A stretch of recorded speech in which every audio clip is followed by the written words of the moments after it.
All right, guys, so I'm going to do the second part of our video that was for the Monday reading that we were supposed to do over the weekend, all right?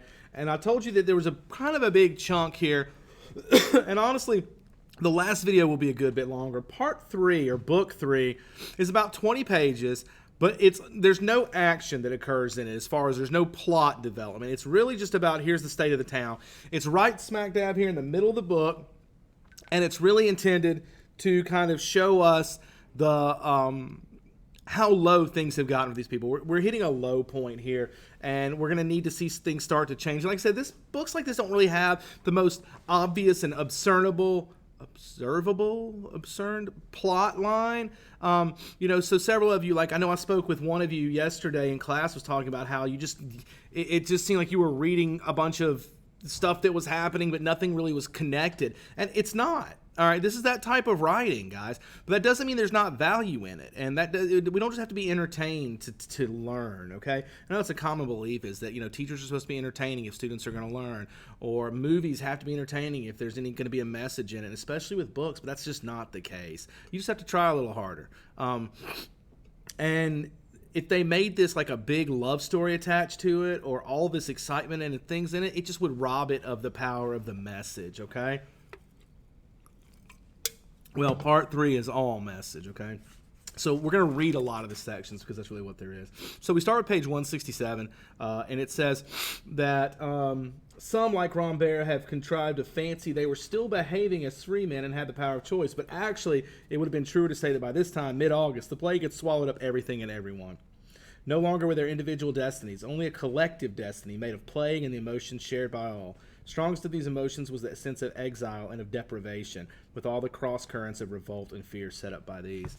So what we're getting here is that these people have got to the point where, we've seen that coronavirus has a very low death toll, although it's still too high to just assume like it's nothing. But for the plague, it's a very high death toll. So the people in this town are getting to the point where they've lost a lot of people. Almost everybody's lost someone, and they're starting to realize that they're probably going to die too. So it's robbed them of everything. And then a really important line, it says, each trying to prolong a day that might well be his last. So we see these people, they're really thinking about their day-to-day existence. Remember, when we go way back to the first chapter, we realized that wasn't happening. People weren't thinking about their day-to-day existence. And we talked about how that was a bad thing. Well, now they're doing it because we talked about inconvenience and discomfort is one way to do that. It doesn't get much more inconvenient or uncomfortable than these people are stuck with right now. They even start coming up with crazy ideas like the best way to deal with the plague is to burn their own houses to the ground. That's how bad it's gotten. The thinking that that'll destroy the plague. They'll have nothing. They're going to be homeless beggars, but at least they still are alive, which I don't know if I would agree with that. I think I'd rather be dead, but, well, that's me. We also see this one kind of hit home. We see a spike in deaths in the jails, and it's not just the prisoners dying, it's also the warden and the officers that are there. Of course, we've seen that happen here in our country as coronavirus cases in jails got really bad because there's just really you don't social distance in jail. And the cleanliness is not great, and there's a lot of issues there that have caused problems for people there. So, that's something that we can, again, attach to today and help kind of make a link to this book. Really disturbing. Now, this part, I could see this being something we've tried. I'm surprised we haven't. Since the civil authority conceded the point and decided that the simplest solution was to bestow on guards who died at their post a plague medal. So here's the thing. They're trying to award these guards something because it's like in the military, if you go and fight something and end up dying, you receive an award. So they're like, why aren't our prisoners who are in the same situation? So they come up with a plague medal. But Dr. Ryu points out the plague medal had the disadvantage of having far less moral effect than attaching it to a military award, since in times of pestilence, a decoration of this sort is too easily acquired. Thus, nobody was satisfied. In other words, the problem was, earning an award for bravery in the military is tough. Dying from plague is easy. So it really doesn't have the effect they had hoped for. It was a nice thought, but it just doesn't do what they needed. We see rioting begin at this point also because the communities are feeling disrupted, like something's wrong. We talk a lot about the way to get through this is to have a lean on each other, and we see that through various times in this plague, the people have tried to lean on each other, but then their selfish individual nature comes out, and that's kind of a wave we see go throughout this book. All right, we've seen it in our world. There's some days people are like caring for each other, and they're thanking their grocery store clerks and they're praising the medical community. And then there's other days where we're griping and trying to make up conspiracy theories about how everybody's in on, trying to take down a leader or something. So, we go through these periods of complete nonsense mixed in with a few gleaming pieces of hope. But then in this town, rioting occurs. And while we didn't see rioting from the coronavirus as much, we did see those protests where people would storm their Capitol with their AK-47s and stuff, which, to be honest with you, I'm shocked those didn't get more violent, because I'm pretty sure that given if that's a different group of people running up a Capitol steps with AK-47s, we got dead bodies, to be honest with you. So it's shocking that didn't fall apart. I do realize there was rioting over other issues during this time period, and I feel like some of that in a way was related, okay, because the country is angry about various things, and anger, that's how it erupts a lot of the time, because that's where that's where it has to go for some people. And this happens a lot. So we see that happening here. I'm shocked they haven't had rioting sooner. They even talk about people being shot, but people ignoring it, because what's 2 looters dead when, you've got hundreds of people dying from plague? So it's just more dead bodies in their eyes. Curfew is installed, which is, seems like something we did a lot earlier here. But curfew for them indicates that they're turning off all the lights. So this town, which that was what people had, they'd go out at night and try to walk around and do anything to keep themselves happy. Now once it gets dark, the whole town's dark. And it's a scary looking place. It's like almost a death, like they say, I think they use the word, it's like a necropolis, which is a place where, it's like a cemetery. Okay. Then there's a huge section about funerals. And really, this is about how funerals have gone from this short, kind of efficient service to just get people in, say goodbye to your loved ones, bury them, and move on, because there's so many of them. The people who are burying people don't have enough time to bury all the bodies, so we have to shorten things up. It starts there, and it ends up being 2 giant pits where they just throw bodies in. The one pit's for men, one's for women, because, they've got that decency at least. But otherwise, they're just throwing the bodies in there at the end of this section. There's a lot that happens in between, okay? We see on page 174, it says this is the beginnings of it when they started to change it. It says the whole process was put through with the maximum of speed and the minimum of risk. It cannot be denied that anyhow in the early days, the natural feelings of the family were somewhat outraged by these lightning funerals. But obviously in times of plague, such sentiments can't be taken into account, and all was sacrificed to efficiency. And then they talk about, how these funerals continuously get worse and worse. And you can think about today, we haven't seen that happen with funerals yet, but we are seeing things like where they're having to store bodies in refrigerated trucks and things like that, which is really disturbing. And if your loved one is one of those, it hits us weird. It doesn't feel like people are, this is a sacred moment. The transition from death to the afterlife, and this funerals are for the people who are still alive. It's not so much about just the body and what it's going through, the dead body. It's about the people who I can't say goodbye to my loved one, and look how you're treating them. It's really hard on people. We also see a point where when they start with, it's just the fast, efficient, lightning funerals, as they call them. But then they start running out of coffins. And we're seeing some of that today, too, just so that you know. But they run out of coffins. They run out of burial cloth. That even start running out of space in graves. So now they start moving towards mass funerals. They'll use multiples at a time to kind of shorten the process. And that's obviously something that most people would be upset with. Finally, like I said, they just cease completely. 2 big pits are there. They throw bodies in it. And then even there's a step after that where they start digging up the bodies and cremating them, because there's nowhere to put the dead bodies. That's how bad it's gotten. And that, it just tells you how even the most sacred of moments is being destroyed by this plague. It's not just affecting the living, it's affecting the dead. And this is how we see we're really hitting our low point, okay? Really powerful passage for me. Now, I don't know if you guys caught it or liked it, but I thought this was really neat.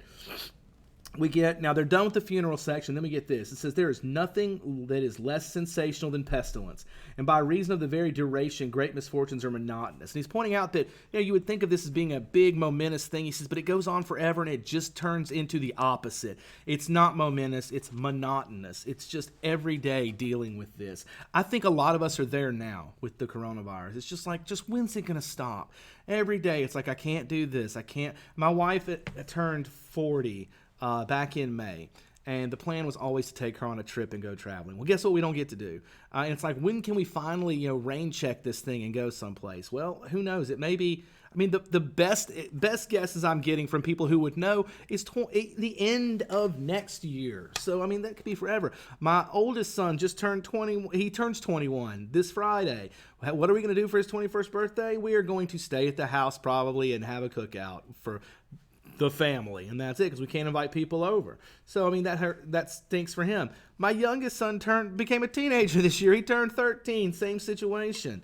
So a lot of people it's just monotonous. Everything I want to do, I can't do, and we just get tired of it. So he's got a good point here. He says, in the memories of those who lived through them, the grim days of plague do not stand out like vivid flames, ravenous and inextinguishable, beacons of troubled sky, but rather like the slow, deliberate progress of some monstrous thing, crushing out all upon its path. He says it eventually just becomes this monotonous, like slow-moving steamroller that just crushes us all. Now, their situation is worse than ours, understandable, but this doesn't make ours any less problematic, you understand?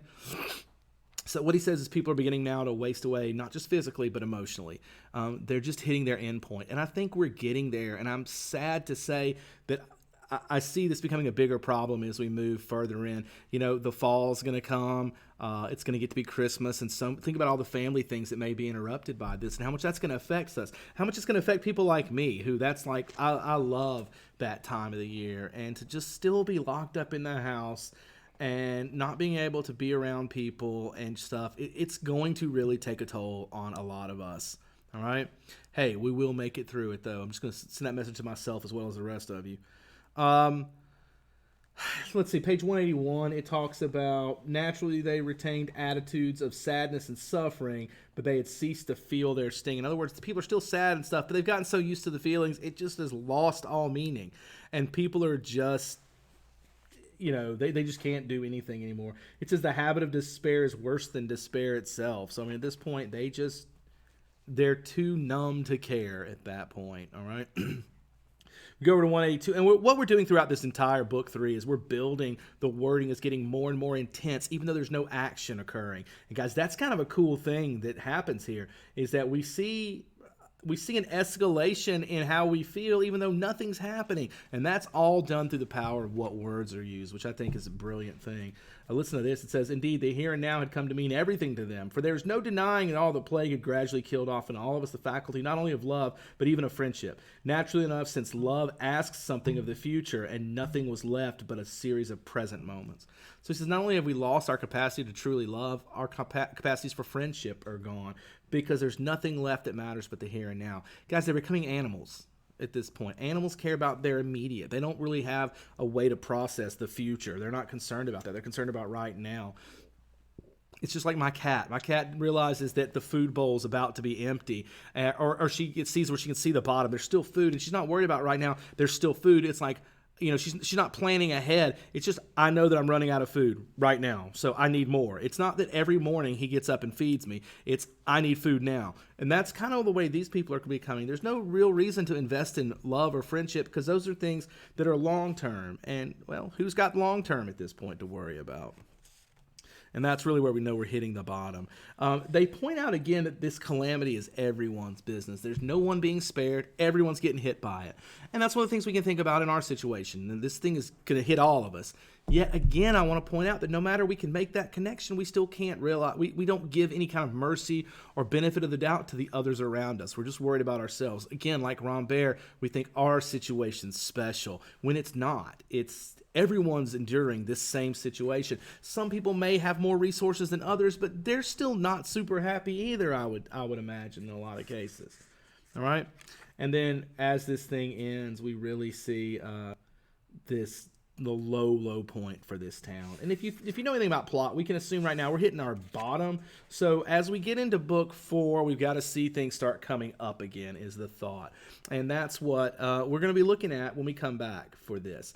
So we're going to hit chapter 4 or book 4 in our next video, and we're going to start seeing some plot come back in as much as can be had in this book. And so, as much as I know that most of you probably hated chapter 3 or book 3, I hope that there was at least a little bit you could take from it, because there is some really powerful messaging in here. And it's not really that it's offering us any hope, but because the writer, Camus, has to make us feel this despair. He wants us to, kind of join in this with these people before he starts to bring us back up a little bit, which we're going to start on that soon, I promise. Okay, thank you guys for your time. And like I said, I hope that you watch this with the last video, because this is one big section of reading, but it will get easier from here on out, I promise you. All right, guys, thank you again for your time. Hope you have a wonderful evening, and I will see you again for book 4 as we begin it.